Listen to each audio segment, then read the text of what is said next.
Welcome back to the Citizen channel. We're all staying safe and well, and we're looking at, as we go out of our, well, it was ours, wasn't it, before this competition? We were the world champions, and now we've no chance of being that anymore because it ended City 3, Al-Hilal 4, of course. I'm going to have a special emphasis in this as well. I'm going to look at the 4 Al-Hilal goals as I'm going through the story of the game and give you my judgment on Ederson as well, because he's getting some absolutely unfair criticism, I think, on social media. There's hashtags Ederson out, stuff like this. I think it's absolutely shocking.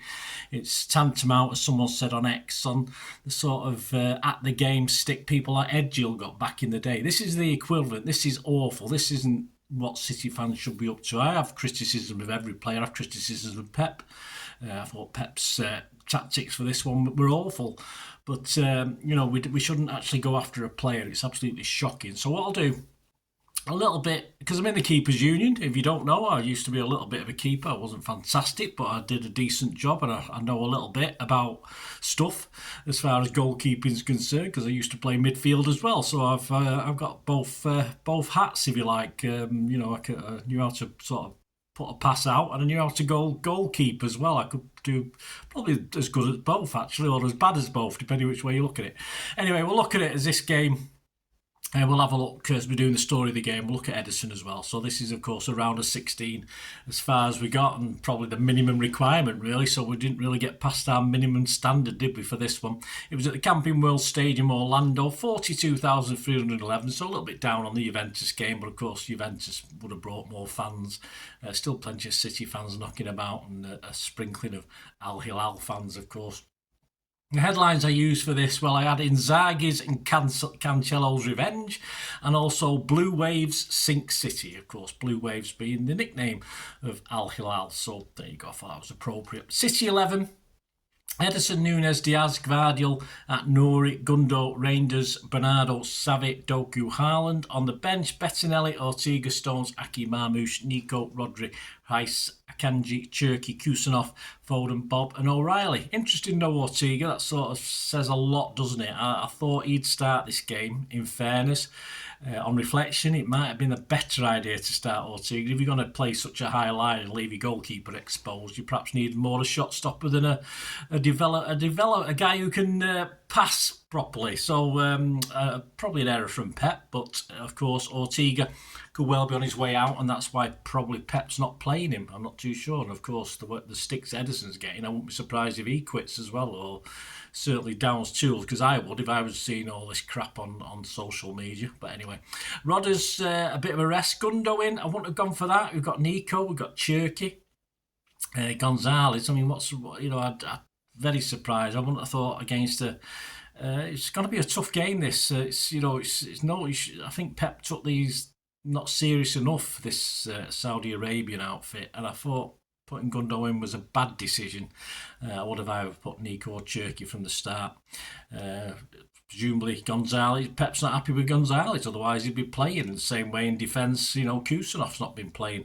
And of course, Diaz and Gvardiol, a lot of people sort of would go to that anyway. So that's no big problem at the back, but it does lack a little bit of pace, doesn't it, if you've got Nunes and Nouri bombing up the wings, who's going to catch the guys in the middle. Anyway, 2 change for Al-Hilal, Bono in net, Cancelo, Koulibaly, Motab, Lodi, Neves, Dorsari, Cano, Malcolm, Milinkovic, Savic and Leonardo. I'm not going to go through their substitutes. So look at the main talking points. 6 minutes, Doku started brilliantly, took Cancelo for a walk across it, and Diaz was unfortunately straight at the keeper with his header. That was a good chance. I think he was slightly behind it, but at least put it 2 or 3 feet either side of the keeper rather than straight at him. But unlucky, I suppose. But 9 minutes, it's 1-0. Claims for a handball. Would I have been as angry? I probably would have done it. Been against us. I didn't see any conclusive evidence there was a handball in there. It might have hit the top of the sleeve or something like that. Atnori was lively in the build-up. Bernardo, right place, right time to side foot it home. Lots of unhappiness, of course, with the Al-Hilal players. It must have started the game about I felt like 10 minutes after. But then again, they're on £5 million a man to win this game, so I can understand a few histrionics, in fairness. 13 minutes, something I don't say, or not many people say often on the internet, Ederson does well. But then a poor pass. So yeah, he did have one of those, and he had a poor, only the one that I noticed today, where he sort of passed it out poorly, but we got away with that one, fortunately. 22 minutes, Savvy was on his best foot and sends one curling. Yeah, high and wide, unfortunately. Not so Savvy, use your other foot, mate. You're better with it. 24 minutes, nice play by Hal. Savvy, who's pushed wide by the keeper. And then he saves very well. He stretched it. It's just one of those. Made himself big. He stretched out, got a hand to the reacted very quickly. He's a good reflex keeper, Bono, which helps. Of course, Savvy did as much as he could. It was a tight angle, but yeah, perhaps it should have done better on another day. 25 minutes, Al-Hilal chance, but Cancelo sort of put in a poor cross for that one. I thought Cancelo did better as the game went on, actually. He was getting torn apart by Doku, and then he seemed to get at least match him for a lot of the game. 27 minutes, Guardiola booked as he drags the player down on the halfway line. He's too much on his arse, up his arse. I mean, give him a bit of space. You know, he's played it very close, so it allows the attacker to turn and draws the foul from Guardiola. So a bit naive from Guardiola, I thought, that one. 29 minutes, a really good save from Bono after a lovely 1-2 with Gundo and Savvy in the box. He makes himself big to stop the Gundo effort. Again, a nice little reflex with his arm, with his hand.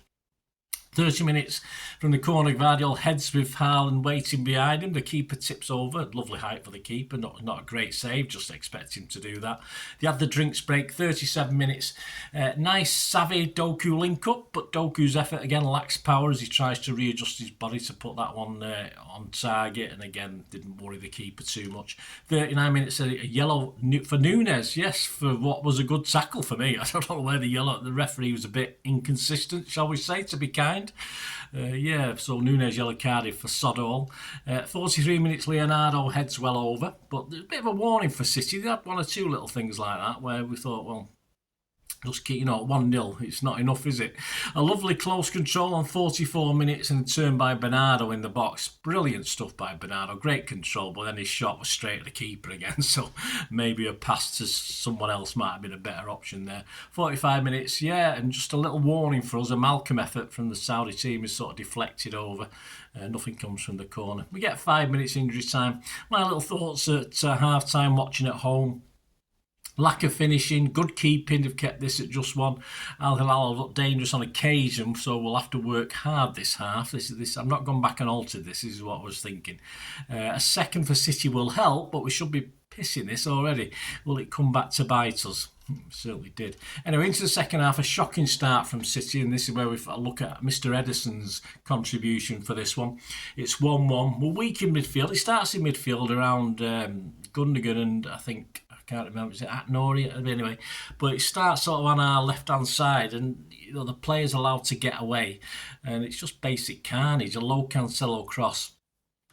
He's sort of punched out by Ederson, or really a firm hand or a punch, and unluckily enough, it hits his own defender. I can't remember who the defender was, but it's a little bit of penalty box pinball. It's just unfortunately fell perfectly for Leonardo to head home. He was unmarked at the time. I mean, you got to question defenders who are not marking these guys. There's at least a couple of these goals where you think, well, where's the City player to mark them? But that was it. My verdict's on Ederson. Ederson perhaps could have held the original ball, but there's not many Premier League keepers.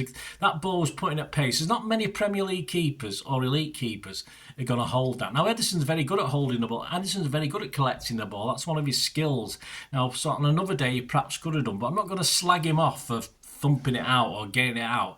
And he was just entirely unlucky that it hit his own defender.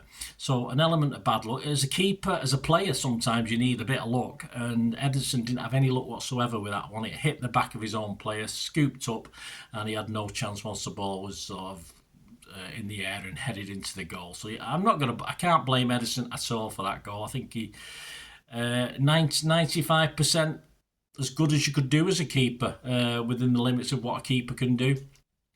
But yeah, I'm not going to blame him for that one. 48 minutes, Cancelo thankfully is well over, but of course on 52 minutes we're 2-1 down. A lovely through ball from Cancelo in his own half. Malcolm is away in his own half, and it's 2-1 for them. He beats Ederson easily. Now, verdicts on Ederson on that. Looking back, this is of the 4 goals he let in. This is probably one that he's partly contributed to. But again, I wouldn't totally blame him.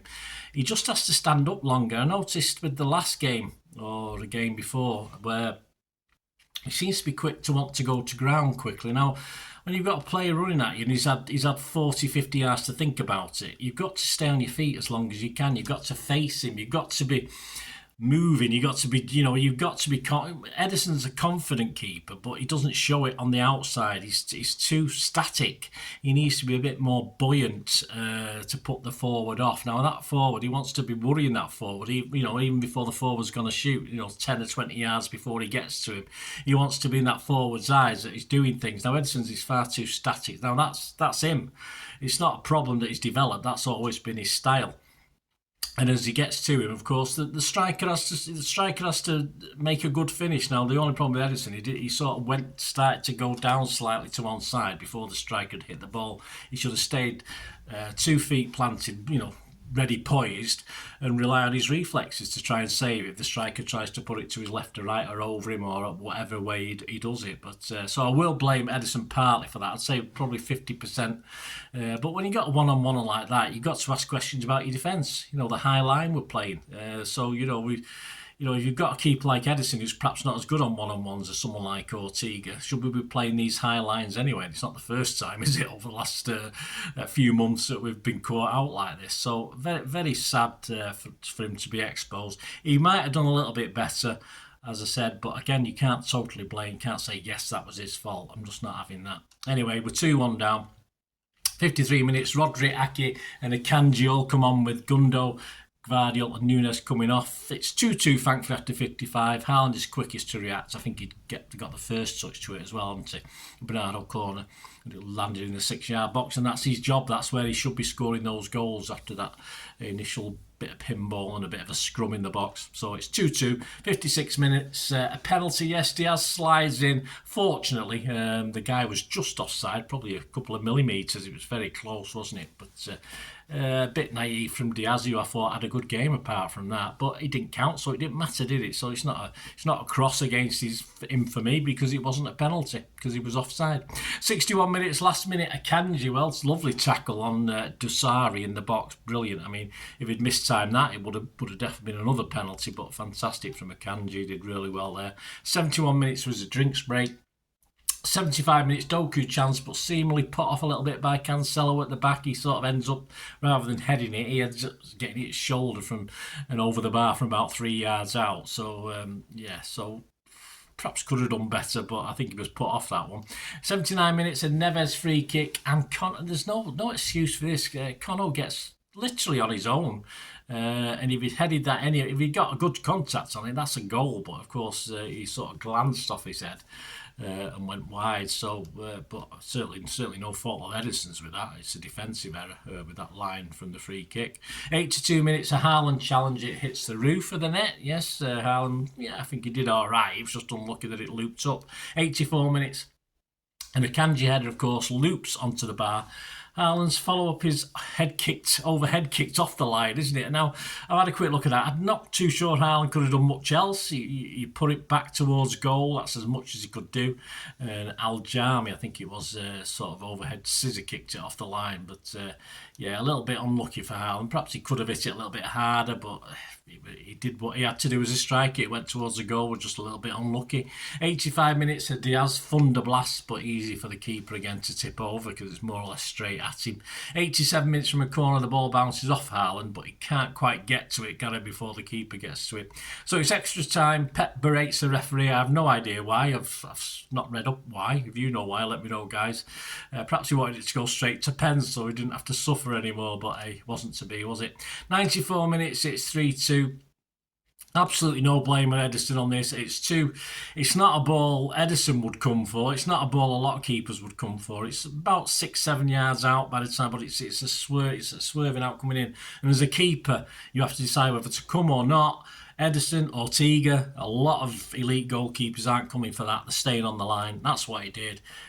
No blame. Great header. He beat Diaz and Ake, of course, one in front, one behind. So nothing at all 0% blame on Edison unless he's suddenly turned into a keeper who comes out for every corner, which he doesn't. So no blame on Edison. 101 minutes, Foden for Rodgers, who apparently picked up an injury. That's a bit of a worry. Then again, Rodri was just rinsed, wasn't he, by Al-Yami? Perhaps that's because he felt something. Let's hope it's not too bad, though, guys. I dread to think next season, if he's not going to play people like Nico Gonzalez, what chance have we got? Anyway, we'll see. 104 minutes, it's 3-3. A lovely dink ball from Cherky. Fantastic, lovely side foot into the far corner from Foden. Hit it back the way it comes. I'm not going to criticise Bono in this. I could probably criticise Bono for for the 3 goals he getting as well, and say, yeah, not particularly this one, but perhaps one or two of the others he could have done better. But it's all about Edison, isn't it? Or getting all the criticism. 106 minutes, a yellow for Akanji. 107 minutes, Cherky. I love the dink again, and if Marmouche had been a little bit better, he could have had another assist, but of course he hit it well over.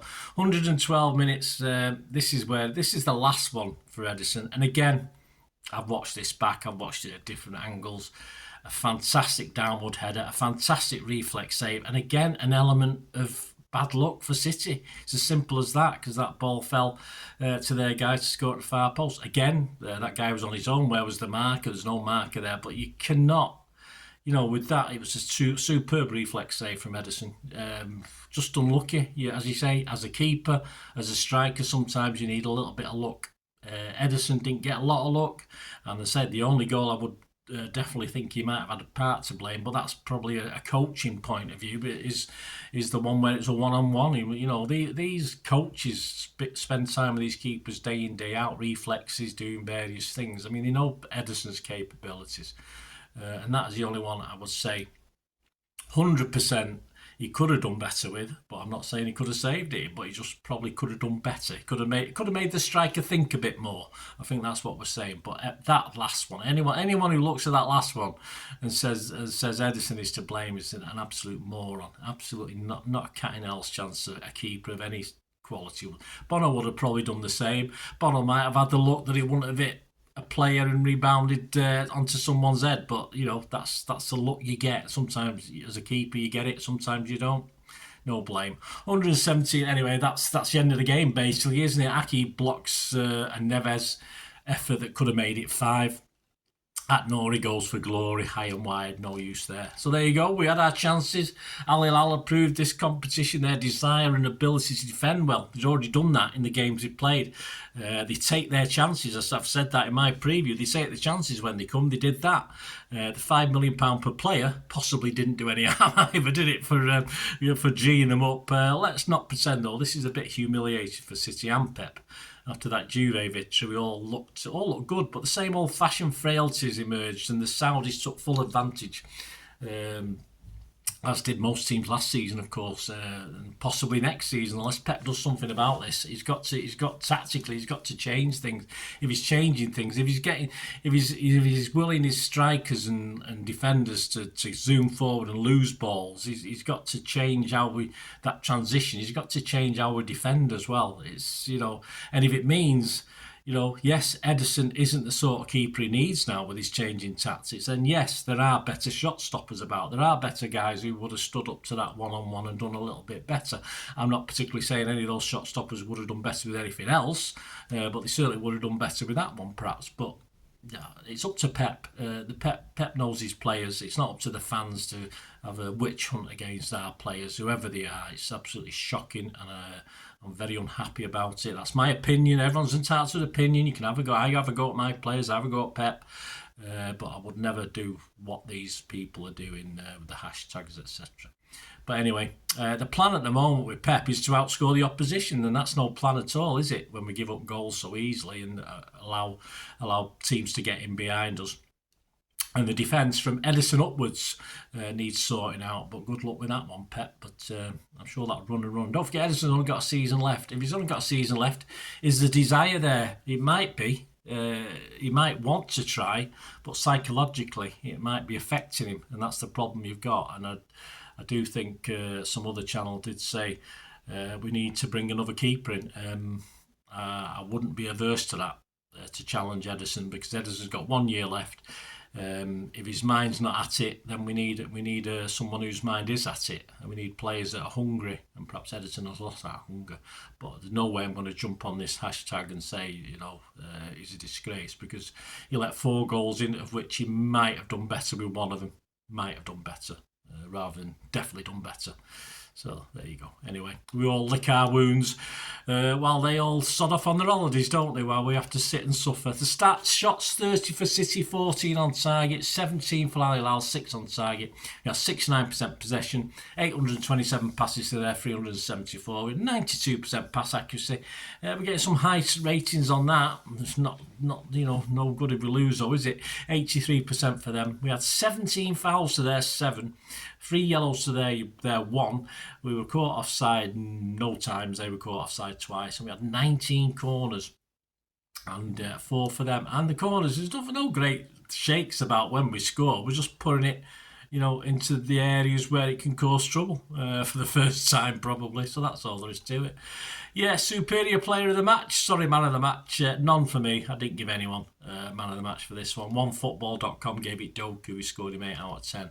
Goal.com gave it Rangers. Simon Bukowski gave 7s to Nori, Bernardo, Gundo, Rangers and Haaland. So there you go. That's about sums it up, doesn't it, really? Headlines: the Daily Mail inside Jamie Jackson. Al-Hilal expose old problems for Guardiola in shock win. iSport inside Kevin Garside says Guardiola's spin can't disguise City's spiral. Yeah, well, that's what he does. But is it a spiral down, or are we sort of just hovering at the moment before we go back up again? Who knows? Daily Mirror inside John Cross. End of the world. Silver admits City exit just like going out the Champions League. Yeah, I didn't think I'd be that bothered, but I was. Daily Express inside John Cross. In deep trouble, Bernardo opens up on City walls. Yeah, he's our spokesman now, isn't he? Our new captain, and at least he shows a lot of passion in his interviews, that's for sure. Our local paper, the Manchester Evening News, the back page. It's too early to say.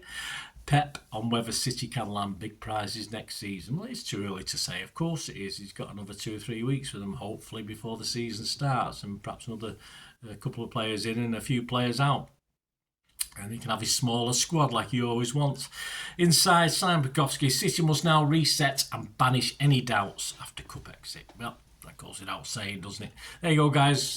Check out a little bit more. I didn't go into great detail on Edison in the player ratings, just the standard player ratings, but hopefully you got some information that might have been useful today from my little point of view, for what it's worth. As I say, we have a lot of people at City who are paid a lot of money to coach our players, attackers, midfielders, defenders and goalkeepers. So there's some of the criticism should be there, and certainly not at the feet of players. That's disgraceful, what's going on at the moment. And of course, over the next few weeks before the season starts, lots of 24-25 specials, lots of history stuff to come out, guys. I've already got about the next 2 weeks lined up with a vlogger day, so keep tuning in, guys, if you can. Hope you enjoyed it. Hope I can entertain and inform you, especially with the history stuff. If you don't, if you're new to supporting City, or if you're old to supporting City, it's great to have all this knowledge, isn't it? So hopefully I can give it in an entertaining way. So keep with me, guys. Push those buttons, and if you do want to help support the channel in other ways going forward, all I ever ask is you keep watching and listening. I hope you enjoyed the feature, and if you can support me through the subscription, if you can subscribe, guys, that'd be wonderful if you've not already done so. We do actually have memberships at the moment, just 99p a month, so you get access to all my City stuff, including all the history vlogs, dozens and dozens not been published yet, that you get immediate access to, and every time I do a edit and do a vlog, you get immediate access to it as well. So you can have a copy of scripts as well if you want any hard copy of the sort of things I do on matches and teams and managers and players, etc, etc. So if you can join the membership, that'd be wonderful. We do fine. And if you want to support the channel just by watching the ads, that helps. Watch the ads, let them play through while you just have to check your phone or something, let it play out. And of course, if you follow any of the links, that always works as well. If you follow a link to one of the ads and you fancy something, I've done it myself. I've followed a link and actually purchased something from another organisation. But it can happen. It can happen. Not all ads are stuff you're not interested in. And of course, if you can give us a like, guys, that would be absolutely fantastic. All likes are much appreciated. Anyway, thanks for watching. Until the next time, of course, I only ever ask one thing, don't I? Please, I ask you all to stay safe, especially you Blues. Until the next time, come on, City. Bye for now.